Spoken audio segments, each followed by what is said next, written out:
You're listening to the Yard of Greatness podcast, episode number 31.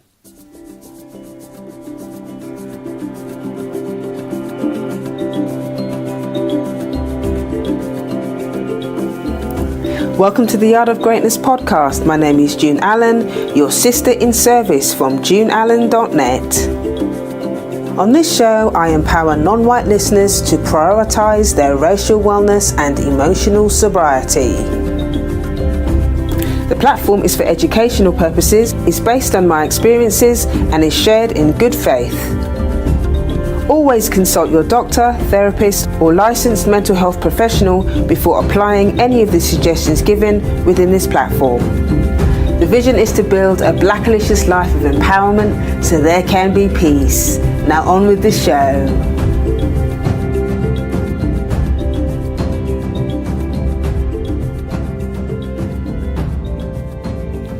Greetings family, greetings. Welcome to another episode at the Yard of Greatness. And today we are continuing our conversation about the 7 keys to Black empowerment. In the last session, we talked about the importance of understanding racism, and we delved into the what and the why about what racism is and why racism is here. So today we're going to be talking about the wound. We're going to be talking about how racism impacts us and the importance of paying attention to that, primarily as a way to empower ourselves.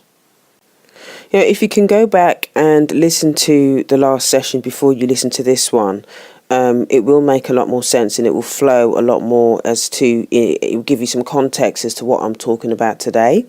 So you can listen to the previous show at juneallen.net/study racism. So go back and listen to that, and then you'll find it a lot easier to understand this show in context. I will also say that, this session that I actually recorded at a different time, what I'm about to play. And so the sound is not great, but there was such powerful stuff in that session that I thought that, that you could forgive me for the sound. You can still understand, you can still hear it and everything okay, but it's just that the sound is a little bit... the quality is not as great as what the sound that I normally have. So please forgive me for that. But I thought it was worth still publishing it because there were some really great nuggets in there that I thought it was important to share with you all. I start the conversation off by just recapping about Neely Fuller and Dr. Wilson, and then take the conversation on from there. So, enjoy. So you have Neely Fuller telling you what racism is. Dr. Wilson is telling you why racism is here and talks about the behaviours of, white people and stuff like that and how it impacts the family. So how do we heal? How do we actually heal from this? We know what and we know why. Now we need the how. We have to remember that the reason why racism and white supremacy is so powerful is because, like I was saying before, psychologically we've been taught to abandon ourselves. We've been taught to hate ourselves. And until we actually start doing that internal work, racism and white supremacy is just going to carry on doing what it's doing. Because I think a lot of us are focused on the external stuff. We're focusing on what white people are doing. We're trying to understand what white people and white supremacy. And that is an important part of the puzzle. But what's missing is that we're not doing enough work on the internal stuff. How do we respond to racism? How do you respond to it personally? We all respond to it differently. But until you understand the impact of racism on you and your family, and then start doing the internal work, the trauma work, to rid ourselves of that trauma, then racism is always going to be impacting us internally as a community, as people. So it's going to impact how we show up in the world. It's going to impact how we love.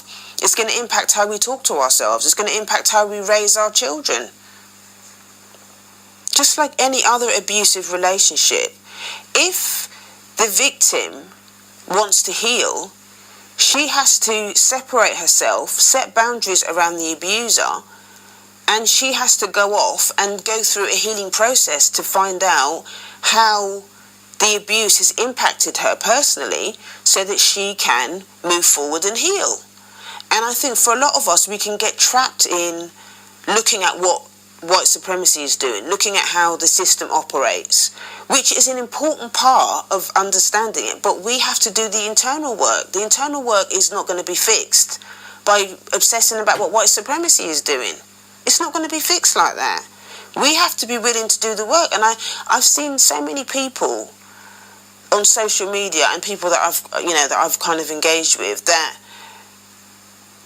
they, fixating on the external stuff, fixating on what white supremacy is doing is an avoidance. It's become like an avoidance tactic for doing the work. If they can keep blaming the white man for what's going on in their lives, then they don't have to do the work. They don't have to do the work. They can absolve themselves of all responsibility. But we have to be willing to start doing the work. And you know what? It is painful. And it is hard. And I know that's probably part of it. When we were traumatised people. And the denial and the avoidance around doing this internal work is kind of like the way that, psychologically we protect ourselves from the overwhelming intensity of the pain that we're going to have to deal with. So I get it. I understand it. But we have to start somewhere. We have to be willing to take responsibility somewhere, because pointing the finger at the white man, even though they've done some heinous things, we all know that. History has spoken and tells us the heinous things that the white man has done. We know that. But this is not about them now. This is about us healing. And we are not going to overthrow this system by talking about what they're doing. We're talking a lot about, as well, from the external point of view, about setting up businesses and all that kind of stuff. We can't set up businesses if we're broken inside. Even if we set the businesses up, then we're not going to maintain them, because inside we don't have that core sense of self. We don't have our own core values. Everything about us, our African hardware is got a bug in it. We've got white supremacy. We've got a white supremacy software still trying to download that. White supremacy has forced us to download their software that doesn't belong in our African hardware. And we have to do the work to get rid of that. And until that happens, that software is always going to be defaulting in what we're doing. And that's what our pain is about. That's essentially what our psychological and emotional pain is about. That's why it's hard for us to maintain businesses. That's why it's hard for us to not stay in our relationships and not love each other. That's the reason why we keep beating our children and thinking that it's okay. Because our African hardware is broken. And we don't want to take responsibility for trying to fix that. We're still pointing at the software saying, oh, the software's wrong. The software is not wrong. The software doesn't belong to us. We have to go back to our African hardware.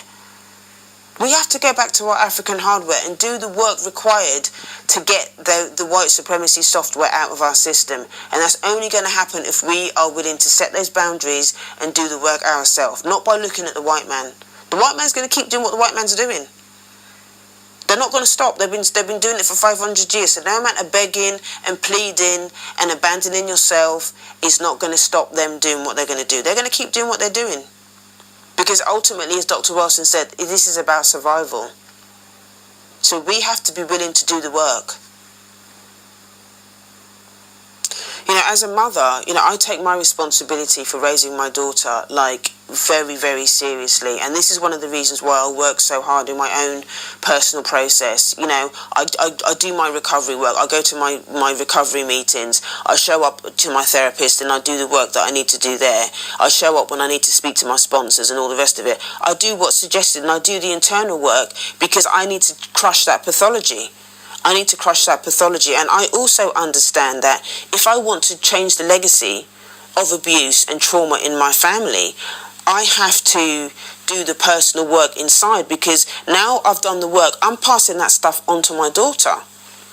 I'm passing that stuff down to my daughter. So now, in doing that work, I've now created the future generations of women from my lineage that are not going to beat their children. They're going to have a different experience, that are more focused on attachment parenting and bonding and being emotionally literate, because I've had to do the work that my ancestors couldn't do. I have to do the work that my parents couldn't do. My ancestors that thought it was okay to beat their children and all the rest of it, that was trapped in their own trauma. I know that I felt that I had a responsibility to draw a line in the sand and say, it stops with me. It stops with me. And you have a responsibility to do the same work for yourself, for your own children. Don't stop looking at other people and blaming other people, and take responsibility for what's going on in your life. I'm responsible for raising my child. So therefore, as her mother, I have a responsibility to do the work that my mother could not do. And that's the reason why I set up I'm doing this Wounded Daughters work, and I'm so passionate about it. Because when you change a woman, you heal a nation. When you heal a woman, you heal a nation. We are as a parent, as a mother, I understand that I am the main nurturer. I carry that child in my body. I give birth to that child. I breastfeed that child. I raise that child. The father's role is important, but I'm the one that carries that child in my body. And as a mother, as a woman, I have a responsibility to raise my daughter so that she can raise her child in the same way. I want to rid as much of that white supremacy crap out of my system and out of the legacy that I was passed down. I need to rid myself as much as that's possible in my lifetime so my daughter doesn't pass it on to her children. We have a responsibility, fam. We've got a responsibility, sisters, man. We've got to do this. We've got to do this. This Wounded Daughters Mastermind is a 6-week training. It's a 6-week experience where there's going to be weekly webinars where I'm going to be talking about different things. And this white supremacy thing is going to be something that I'm really going to be talking about. I think it's in week 3 or 4 that I talk about it in more detail. But I talk about how the attachment process and is linked to, how slavery took those things and destroyed that process, so that we could not bond with each other, so we didn't know how to love each other. And the consequences of those things are, we have a generation of narcissistic mothers that are still trapped in they're kind of 6-year-olds trapped in adults' bodies, because emotionally we're stunted. We weren't able to develop properly because of this. I talk about this in a lot more detail in the mastermind. I so desperately want to go into it, but I'm not going to go into it because obviously, time and all the rest of it. And obviously I'd love you to be in the mastermind. But if this is something that you really want to understand a lot more about and you're ready to do the healing work, join me in the mastermind. You can join the waiting list at daughters.juneallen.net. Let's start doing the work. Let's stop talking, stop bitching, stop complaining, stop venting, and start doing the work. Let's start taking responsibility. I'll see you next time.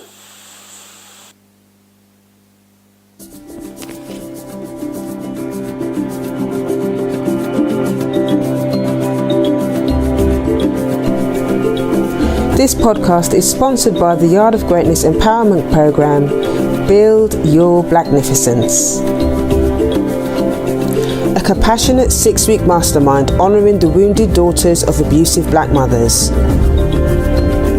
We're constantly told that we should honour our mothers, but what do you do when she repeatedly behaves dishonourably? Many wounded daughters cope with maternal abuse by venting to others, blaming yourself, and believing that things will change if you just try harder. Deep down, you know that these things don't work, and now you're trapped inside the resentment of being unheard. What has been the cost of that relationship? What has been the cost of you not addressing your pain? How does it impact your ability to love, to thrive? If If you're exhausted by the self-doubt and anxiety around your mother's behaviour, I have an opportunity that will transform the way that you feel about yourself and the relationship. If you're scared of hurting your children the way your mother hurt you, then this space will empower you to review and recharge the way that you parent. After the success of the webinar, I'm Scared of Becoming My Mother, wounded daughters of abusive black mothers will have an intimate, non-judgmental space to understand the wound, connect with others, and heal through self-empowerment and self-parenting. If you're a wounded daughter looking for a compassionate space to heal, go to daughters.juneallen.net. The Mastermind will launch on March the 10th, 2018. I hope to see you there.